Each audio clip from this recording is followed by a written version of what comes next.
이스라엘 백성이 홍해를 건너왔죠. 그러면 이스라엘 백성이 홍해를 건너기 전과 그리고 이스라엘 백성이 홍해를 건너온 다음 이 전과 후의 가장 큰 차이, 가장 큰 이스라엘 백성의 다른 점은 무엇일까요?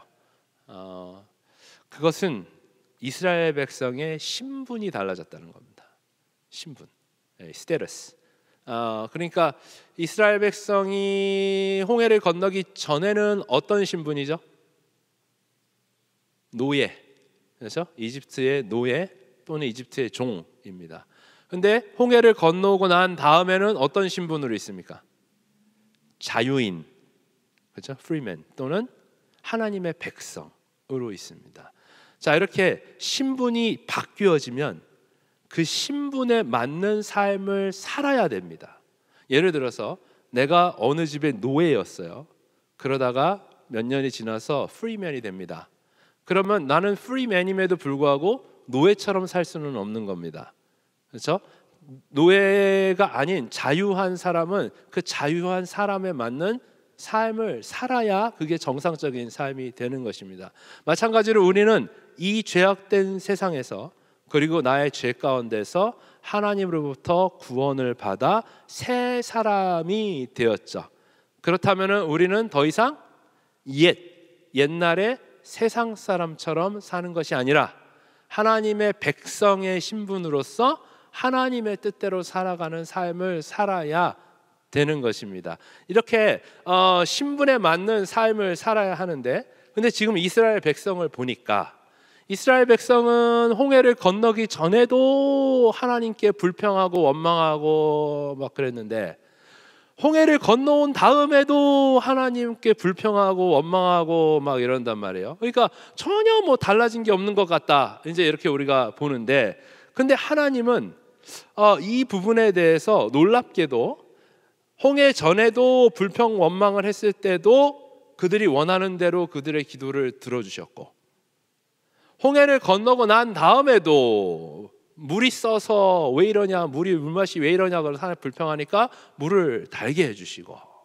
그리고 또 오늘 말씀과 같이 배고파서 더 이상 못 가겠다, 왜 우리를 굶주리려고 여기까지 보냈냐라고 그러니까 하나님이 그들의 불평, 그러니까 기도죠, 그들의 어떤 말도 안 되는 기도에 대해서 또 만나를 내려주시고, 그래서 도대체 하나님은 왜 이러실까? 왜 이런 말도 안 되는 기도들과 이런 것들을 왜 하나님은 화도 안 내시고 인내하시면서 그들의 기도를 들어주실까 봤더니, 이 이스라엘 백성은 우리가 이제 그 사람이 성장하는 스테이지가 있잖아요. 그러면 이제 사람이 성장할 때 처음에 어떤 스테이지에 있죠? 영유아. 영유아의 스테이지가 있고, 그 다음에 영유아 스테이지 다음에는 아동. 그래서 아동, 그 다음에 이제 청소년, 청년, 장년, 뭐 노인, 이런 식으로 이제 가는 거잖아요. 그러니까 이스라엘 백성이 뭐 나이는 뭐 다 뭐 30 이상의 장성한 사람들이 성년이었지만, 그러나 영적인 나이, 다시 말하면 홍해 전후로 유월절 어린 양의 피로 구원을 받고 홍해를 건너 세례를 받은 후에 새 사람, 하나님의 백성으로 새 사람이 되었을 때의 영적인 나이는 뭡니까? 그렇죠, 유아죠, 유아. 영유아인 거예요. 영유아. 그러니까 하나님께서 그들의 수준에 맞게, 불평과 불만, 떼쓰는 거에 대해서 그냥 들어주신 겁니다. 그런데 이 만나, 오늘 보는 이 만나 사건 때부터는 하나님께서 다른 어프로치를 가지고 가십니다. 그게 뭐냐면, 처음으로 출애굽 이후에, 그러니까 유월절 어린 양 지킨 거 빼고 처음으로 이제 이들이 하나님의 말씀을 순종, 직접 몸으로 옮기는 순종을 하는 시기가 바로 이 만나 사건입니다. 그래서 하나님께서 처음으로 이스라엘 백성에게 내가 너에게 만나를 줄 것인데 대신에 만나를 먹는 방법이 있어. 그리고 내가 그 알려주는 방법대로 만나를 먹어야 돼라는 첫 번째 구체적인 지침이 이스라엘 백성에게 내려온 거죠. 그러니까 여러분, 우리가 우리 자녀를 키울 때도 그렇습니다. 우리 자녀를 키울 때 갓난아기가 태어나갖고 엄마 젖을 빨면서 또는 젖병을 물고 있는 아이, 뭐 1살에 젖을 떼건 2살에 젖을 떼건 아무튼 하나, 둘, 3살 정도까지 여러분, 우리 사랑하는 아기들한테 순종을 요구하십니까? 막 2살 애한테 막 차려 열중시어 막 순종 안 해? 뭐 이러면서 막 아니죠. 막 새벽에 울면 기분은 나쁘죠. 아빠 엄마 자야 되는데 그래도 일어나갖고 또 밥 주고 또 저거 달라고 땡깡 쓰면 또 그냥 줄 때까지 또 자지러지니까 또 지어주고, 이게 이제 유아를 대하는 우리의 자녀의 교육법이잖아요. 그러니까 뭐 2살짜리가 뭐 떼 쓴다고 갑자기 훈련시키면서 막 이렇게 뭐 배워야 돼 너는 뭐 이러면서 안 그러잖아요. 그러니까 그 유아기 때는 그냥 불평불만 그 떼 쓰는 거를 들어주면서 다 들어주는 겁니다. 근데 이 아이가 이제 4살, 5살, 6살, 7살쯤 될 때에 그때부터 뭐가 들어가죠? 아주 기본적인 훈련, 교육을 시작하는 거죠. 그때부터 뭐에 대한 순종이라는 것을 조금씩 가르치는 겁니다. 그래서 엄마 아빠 말에 하나씩 순종하는 법을 그때부터 배워 나가는 거죠. 그런데 이 시기에 부모에게 순종하는 법을 배우지 아니하면 그러면 이제 가정이 희한하게 돌아갑니다. 부모가 자녀의 말에 순종을 하죠. 요새는 부모가 자녀의 말에 순종하고 자녀가 집안의 주인 같은 모든 의사결정을 자녀들이 합니다. 그래서 교회 정하는 것도 자녀들이 하고, 그다음에 음식 정하는 것도 자녀들이 하고, 그리고 뭐 어디 가는 것도 자녀들이 다 정합니다. 그러니까 부모는 이제 자식들한테 순종하죠. 근데 나중에 보면 또 요새 TV 프로그램 보니까 이제는 자녀도 모자라서 이제 개한테 순종하는 집도 있더라고요. 그래서 개가 주인이고, 그래서 개한테 쩔쩔 매갖고 거의 뭐 이제 개한테 순종하고. 그러니까 자녀가 부모의 말을 순종하지를 못하면, 그 훈련이 제대로 되지 않으면, 그러면 결국 나중에 자녀가 그 가정의 주인이 되고 자녀가 부모를 컨트롤하고, 그리고 자녀가 그 컨트롤할 때에 자녀에게 나오는 감정들은 굉장히 사납습니다. 부모에게 컨트롤할 때에. 그러면은 가정은 겉모양은 가정이지만 그러나 능력 있는 가정이 될 수는 없는 거죠. 그래서 우리 자녀들을 어느 정도 영유아기 때는 우리가 우쭈쭈 해주면서 계속 참아가면서 우리가 모든 걸 다 해주지만, 그러나 어느 스테이지가 됐을 때부터는 자녀들에게 순종이라는 것을 분명히 가르칠 수 있어야 된다는 것이죠. 근데 이것이 꼭 우리가 하나님에 대한 관계가 될 수도 있는데, 이방신의 세상 사람들이 이방신을 어떻게 섬기는가라고 보면은 겉으로 봤을 때는 굉장히 열심히 섬기는 것 같습니다. 우리처럼 막 예배도 드리고, 우리처럼 막 뭔가 이렇게 막 헌신도 하고, 어떤 사람들은 막 자기는 안 들어가는데 막 마을에 하나 잡아갖고 막 산채로 막 바치고 막 이런 굉장한 열심들을 이방신을 섬기는데 보이는 것 같지만, 그러나 정작 그들의 관계를 보니까 이 관계는 정확하게 내가 열심히 섬길 테니까 너는 그에 합당한 대가를 나에게 지불해 줘야 되는 철저한 이제 계산 관계가 되는 거죠. 이제 그러다 보니까 야, 이 신은 요거는 잘하는데 요 부분은 잘 안 들어줘. 그러면 이제 옆에 사람이, 야, 내가 믿는 신이 있는데 여기는 여길 잘해 이거를. 그러면 이제 신 하나 섬기다 갑자기 둘을 섬기는 겁니다. 그래서 농사 지을 때는 바알 신, 그러다가 이제 애 많이 낳아야 되는 신은 이제 이 아세라 신을 섬기다가, 그러다가 이제 또 근데 요거는 하는데 이 집안일은 잘 도와주는데 사업을 잘 안 도와줘. 그럼 어떻게 돼요? 그럼 이제 사업자라는 신으로 또 갈아타고, 이러면서 이제 신들을 막 갈아타면서 자기가 바꾸고, 그러니까 결국 이방신이라는 것이 일단 사람의 손에서 만들어졌고, 그리고 사람이 의무를 부여하고, 그리고 사람이 그 의미를 부여한 것을 제대로 충성하지 않으면 바로 다른 신으로 갈아타는, 이게 누가 컨트롤하는 겁니까? 신이 우리를 컨트롤하는 게 아니죠. 엄밀히 얘기하면 사람이 신을 컨트롤하는 거잖아요. 일본에 가면은요, 일본의 신이 몇 개인지 아십니까? 일본의 신은 셀 수가 없습니다. 셀 수가 없어요. 그래서 그냥 일본의 신이 몇 개야? 라고 물어보시면 그냥 그 구글에서 뭐라고 답하냐면은 800만이라고 답을 합니다. 800만 개의 신. 근데 그게 실제로 800만이 된다라는 게 아니라 그만큼 신들이 많다라는 겁니다. 네. 그러면 일본에 가면 어떤 신이 있냐면요, 젓가락 신이 있습니다. 젓가락 신은 뭘 도와줄까요? 네, 젓가락질을 잘하게 도와주는 겁니다. 자동차 번호판 신도 있습니다. 자동차 번호판 신은 이제 운전 이런 거에 관련된 거고, 그러니까 의미를 다 부여하면 신이 되는 겁니다. 그것은 사람이 신을 섬기는 게 아니죠. 그러니까 자칫 잘못하면은 우리의 하나님을 믿는 우리의 신앙이 결국은 하나님께 순종하는 것이 아니라 우리가 하나님께 역할을 부여하고 하나님이 우리의 뜻대로 따라오지 않으면, 그러면 뭐 교회건 뭐고 없고 사이고 뭐고 없고 그냥 내 마음대로 그냥 이렇게 알아서 그냥 차단하는 이런 식의 이제 관계가 될 수 있다는 거예요.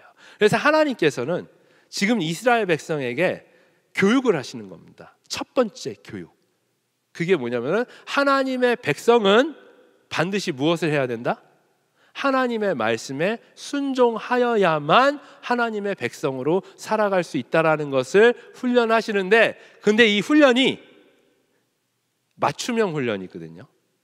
맞춤형 훈련. 왜냐하면 하나님께서 이 이스라엘 백성에게 훈련의 내용이 뭐였어요?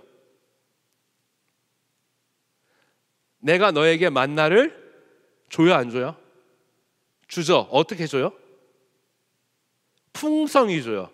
일용할 양식을 풍성히 준 상태에서 너희가 손해보지 않는 선에서 내 거를 남기지 말라는 거예요. 어렵습니까? 지금 우리에게 내가 너한테 지금 준 건 없는데 네가 나한테 10,000불을 주면 내가 너한테 10만 불로 갚아줄게, 이런 게 아니잖아요 지금. 그러니까 아무것도 안 주고 갑자기 나한테 10,000불 주면 내가 곧 10만 불로 갚아줄게, 이런 게 아니고 이미 우리에게 다 주셨고 우리는 하나님께 드릴 게 없어요. 지금 여기서는 그냥 받는 입장이잖아요. 그냥 받는 입장에서 하나님께서 그 안에서 순종을 요구하신 거니까 이게 쉬운 순종이에요? 안 쉬운 순종이에요? 굉장히 쉬운 순종이잖아요. 맞춤형 순종이라니까. 우리 이 아동들을 위한 맞춤형. 그러니까 우리가 자녀들을 순종을 가리킬 때 뭘 가리키죠? 엄마가 10불을 줄 테니까 그 중에서 1불은 하나님께 드리고, 그리고 1불은 너의 옆에 누나, 형제나 이런 사람들한테 나눠줬으면 좋겠어. 그러면 엄마가 또 다시 2불을 채워줄게. 그러니까 우리 자녀들이, 이 어린이들의 순종은 없는 데서 뭘 빼앗는 것이 아니라 엄마 아빠가 계속 부족함 없이 프로바이드를 한 상태에서 뭔가 나눠주고 엄마 뜻을 순종하는, 그러니까 자녀들이 잃어버리는 게 없죠. 물론 나중에 이제 우리가 성장을 하면 우리 선지자의 말씀처럼 무화과의 나뭇잎이 마르고 포도열매가 없고 감람열매가 그치고 외양간 송아지가 없어도 난 여호와 한 분만으로 즐거워하겠습니다라는 이런 정말 수준 있는 믿음의 고백이 나오는 그런 수준의 삶도 우리가 살아야 하지만, 그러나 지금 이스라엘 백성의 수준은 하나님께서 줄 거 다 주고 그 안에서 아무것도 손에 안 보는 선에서 하나님의 말씀을 순종하는지 안 하는지 하나님께서 보시겠다라는 거예요. 근데 여기서 오늘 말씀 보면 어떤 설명이 나오냐면은 한 사람당 1오메르씩 가져간다라고 그래요.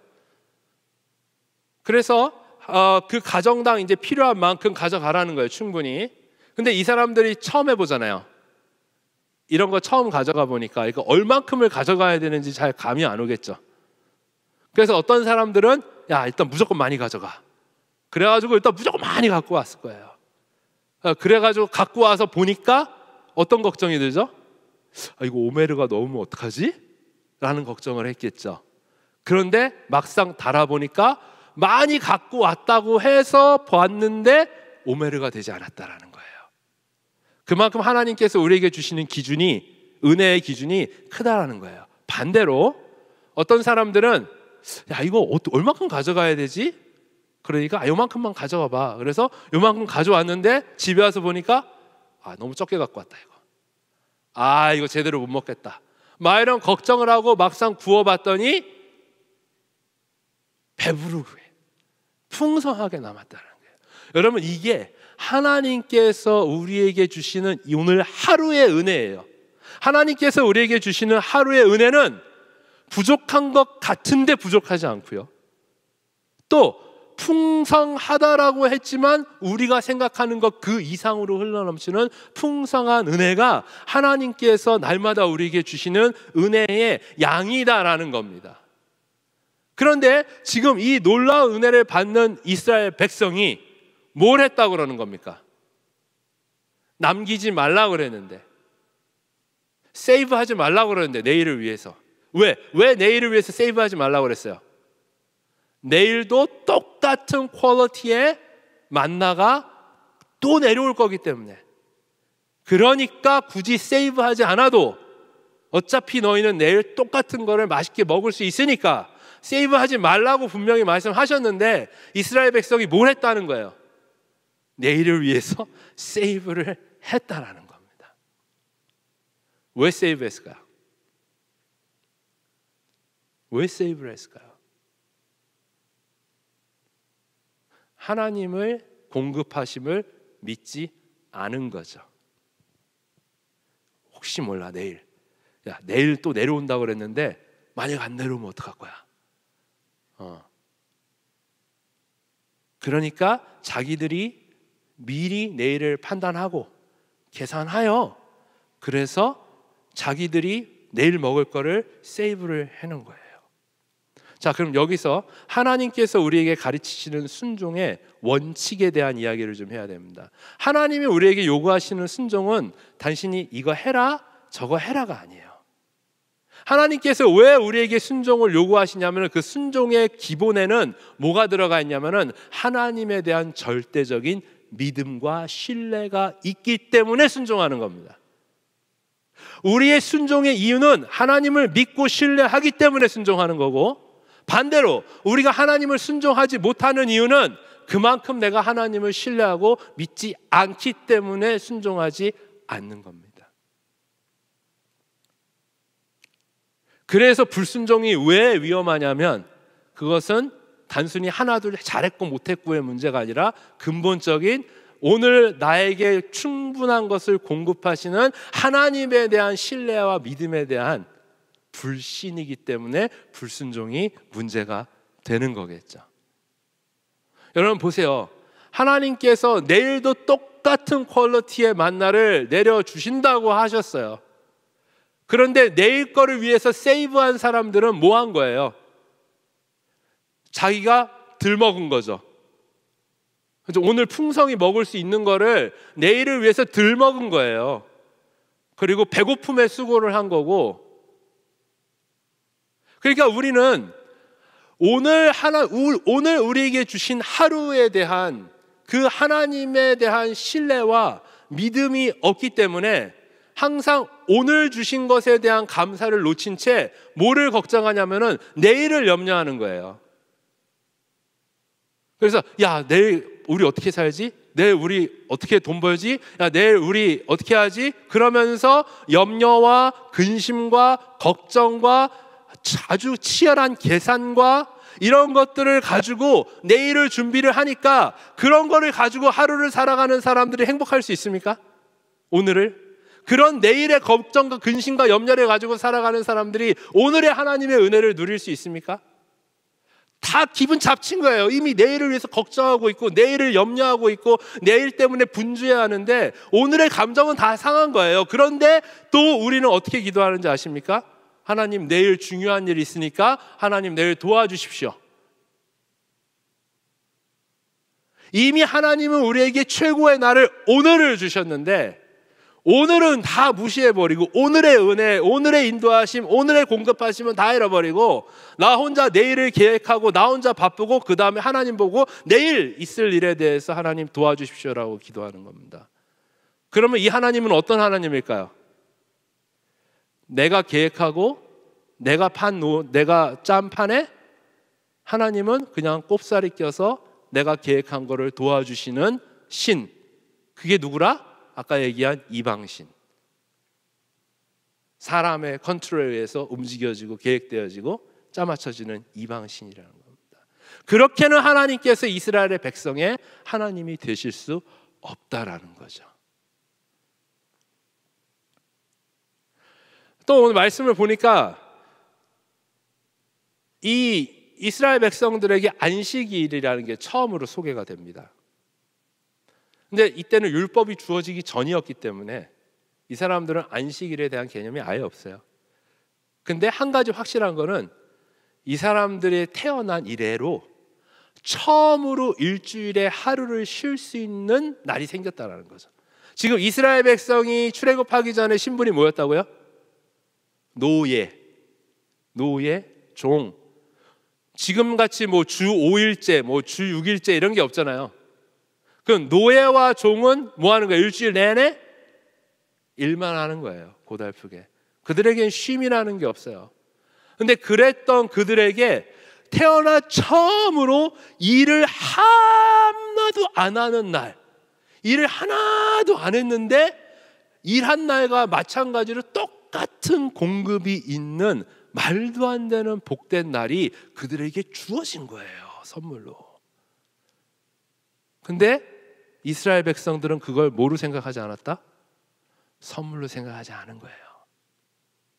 하나님께서 분명히 말씀하셨습니까? 안식일에는 만나가 내리지 않아. 그러니까 6일째 되는 날 가서 2오멜씩 가져와. 근데 원래 원칙은 뭐예요? 다른 날, 다음 날까지 남겨놓으면 다음 날에 만나는 썩습니다. 못 먹어요. 그게 원래 원칙이에요. 근데 6일째 되는 날만큼은 그 다음 날이 돼도, 안식일이 돼도 썩지 않습니다. 그리고 그들은 하나님께서 주신 안식일을 충분히 쉬고 안식하고 하나님을 기뻐하고. 왜 하나님을 기뻐할 수 있어요?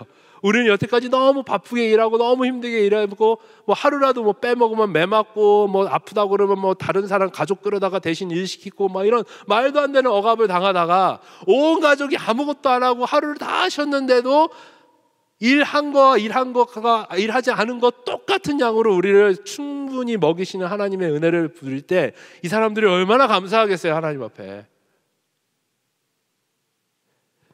그랬는데 이 이스라엘 백성은 뭐라는 거예요? 야, 7일째 만나가 안 내려오는데 우리가 이게 나가야 되지 않을까? 그래가지고 7일째 쉬는 날에 나가서 그 만나를 가부하러 나갔다라는 거예요. 안식일에도 바빠요. 안식일에도 정신이 없어요. 안식일에도 만족이 없고 기쁨이 없고 오로지 무엇 하나 더 갖고 올 수 있을까에 대한 계산과 판단과 노동밖에 남지 않는 삶들. 어쩌면 우리는 하나님을 믿는다고 그러면서도 하나님을 믿지 않습니다. 우리는 하나님께 모든 걸 맡기겠다라고 고백하지만 사실 보면 하나님께 맡기는 게 그렇게 많지 않습니다. 하나님이 내 인생을 책임지신다라고 고백하면서도 결국 내 인생을 내가 책임지려고 꾸역꾸역 바쁘게 애만 쓰다가 하나님 왜 안 도와주십니까? 원망하다가 에이 그러면 하나님 나는 아무것도 안 합니다라고 포기했다가 어떻게 보면 이것이 우리의 신앙의 반복일지도 모르겠습니다. 오늘 하나님께서 이스라엘 백성에게 소개하는 순종은 굉장히 기본적인 순종입니다. 그들의 생명을 요구하시지도 않았고 그들에게 어떤 헌신도 요구하지 않으셨습니다.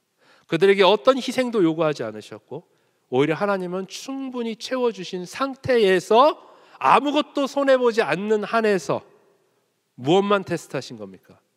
내가 너의 삶의 진정한 공급자, 프로바이더가 맞냐라는 것에 대한 확인만 받고 싶으셨습니다.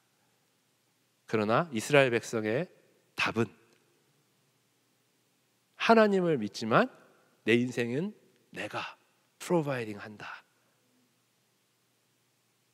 그러니까 하나님은 내가 프로바이딩 하는 모든 준비를 도와주시라라는 그런 이방인과 같은 답을 하나님 앞에 드렸다라는 것입니다. 신분이 바뀌면 그 신분에 맞는 삶을 살아내야 됩니다. 여러분들이 결혼을 하고 싱글처럼 살아갈 수는 없습니다. 여러분이 자녀를 낳고 자유인처럼 살아갈 수 없습니다. 여러분들이 하나님을 믿고 하나님의 백성이 아닌 세상 사람처럼 살아갈 수 없습니다. 반드시 신분에 맞는 삶이 있어야만 그 삶의 능력이 생기는 것이고, 그리고 우리가 예수를 믿고 구원받았다고 해서 다가 아니라 예수를 믿고 구원받았으면 우리는 반드시 성장해야 합니다. 우리가 예수를 믿고 구원받은 그 시점은 영유아기가 맞습니다. 즉 교회에 처음 오신 분들, 이제 예수님을 알기 시작하신 분들, 그런 분들에게는 우리가 순종이라는 걸 강요하지 않습니다. 그냥 교회 온 것만 해도 감사한 겁니다. 그런 분들은 그냥 교회에 대해서 그냥 좋은 생각만 가져주셔서 감사한 겁니다. 그러나 어느 순간 예수를 믿고 교회를 오래도 어느 정도 시간이 다닐 때에는 그때부터는 성장하셔야 됩니다.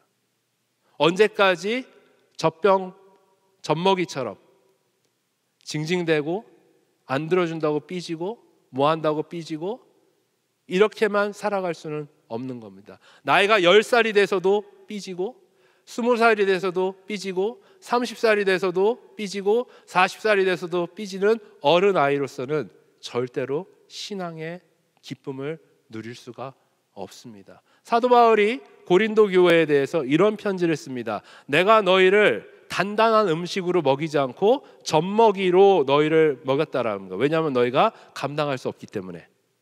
그런데 사도 바울의 한탄은 여기 있습니다. 아직까지도 너희가 단단한 음식을 받지를 못한다라는 겁니다. 여전히 자기중심적으로 하나님에 대한 순종 하나 없이 자기들이 원하는 것만 요구할 줄 알았지, 정작 하나님을 위해서 하는 것이 하나도 없는 수준 낮은 고린도 교인들을 향하여 사도 바울은 언제까지 너희가 젖먹이로만 있을 것인지에 대한 굉장히 강한 메시지를 고린도 교인들에게 편지를 쓰는 것을 우리가 봅니다. 여러분은 어느 스테이지에 계십니까? 여러분의 영적인 나이는 몇 살이겠습니까? 계속 조르기만 하는, 시도 때도 없이 조르기만 하다가 끝나는, 그래서 내 목 두시고 그런 스테이지입니까? 아니면 다 주신 거, 이미 다 주신 거, 나에게 무슨 큰 희생을 요구한 것도 아니고 그냥 하나님이 너의 프로바이더다라는 그 믿음 안에서 정말 뭔가 하나라도 하나님 앞에 좀 하나라도 좀 해드렸으면 좋겠다라는 어떤 그런 마음을 가진 그런 아동입니까? 아니면 좀 더 장성하여 정말 내게 지금 뭔가 누려지는 것이 없어도 나는 여전히 주님께 순종합니다 라고 그러면서 정말 하나님께서 보시기에도 참 잘 컸다라는 어떠한 그런 굉장히 수준 높은 장성한 분량에 이르는 그런 하나님의 귀한 아들, 딸이겠습니까? 오늘 다시 한번 우리의 삶을 좀 돌아보면서 내 삶에 진짜 하나님이 나의 참된 프로바이더가 맞다라고 한다면, 그러면 그 안에서 오늘 주신 이 하루를 마음껏 하나님 안에서 감사하고 기뻐하고 누리며 예수님이 주기도문에서 우리에게 가르쳐 주신 것과 같이 오늘도 우리에게 일용할 양식을 주옵시고 Give us this day our daily bread. 오늘 우리에게 주시는 양식을 우리가 기뻐하지 않으면 그러면 내일의 것도 기뻐할 수가 없는 겁니다. 신앙은 항상 지금 이 시간 오늘의 것을 우리가 얼마큼 하나님 앞에 누리느냐가 결국 내일이 개런티 되는 것들입니다. 그러니까 오늘 꼭 우리의 프로바이더 되시는 여호와 이레의 공급자 되시는 하나님 안에서 우리에게 주신 최고의 복된 날을 마음껏 즐거워하고 감사하고 순종하여 내일의 또 복된 날을 맞이할 수 있는 수준 있는 여러분과 저의 삶이 될 수 있기를 주님의 이름으로 간절히 기도합니다.